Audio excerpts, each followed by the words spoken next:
ఇందిరాగాంధీ శత జయంతి సందర్భంగా రాష్ట్ర కాంగ్రెస్ నేతలు నివాళులర్పించారు. హైదరాబాద్ నెక్లెస్ రోడ్లోని ఇందిరాగాంధీ విగ్రహానికి పీసీసీ అధ్యక్షుడు ఉత్తమ్ కుమార్ తో పాటు పార్టీ నేతలు పూలమాలలు వేసి నివాళులర్పించారు. బ్యాంకులను జాతీయకరణ చేసి సామాన్యులకు బ్యాంకు సేవలను అందుబాటులోకి తెచ్చిన ఘనత ఇందిరాగాంధీని ఉత్తమ్ అన్నారు. ఇందిరాగాంధీ ఆశయాలను నిజం చేసేందుకు పోరాడతామన్నారు.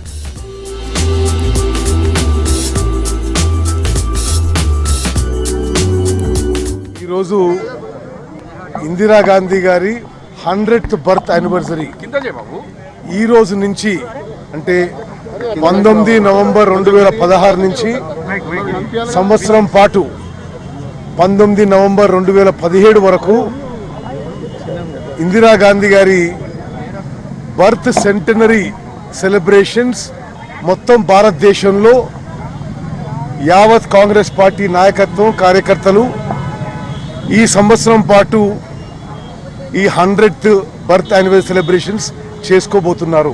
భారతదేశంలో వ్యవసాయ అభివృద్ధికి గ్రీన్ రెవల్యూషన్ తీసుకొచ్చిన, పాకిస్తాన్తో యుద్ధంలో చిత్తుగా ఓడించి బంగ్లాదేశ్ అనే కొత్త దేశం సృష్టించిన, అదేవిధంగా బ్యాంకుల జాతీయకరణతో బ్యాంక్ సేవలను నిరుపేదలకు అందించిన ఈ ఘనత అంతా ఇందిరాగాంధీ గారికి దక్కిందని చెప్పి ఒక్కసారి ప్రజలందరికీ గుర్తు చేస్తూ మరి ఈరోజు వారి సేవలను స్మరించుకుంటూ వారి చూపిన బాటలో కాంగ్రెస్ వాళ్ళందరూ కూడా ముందుకు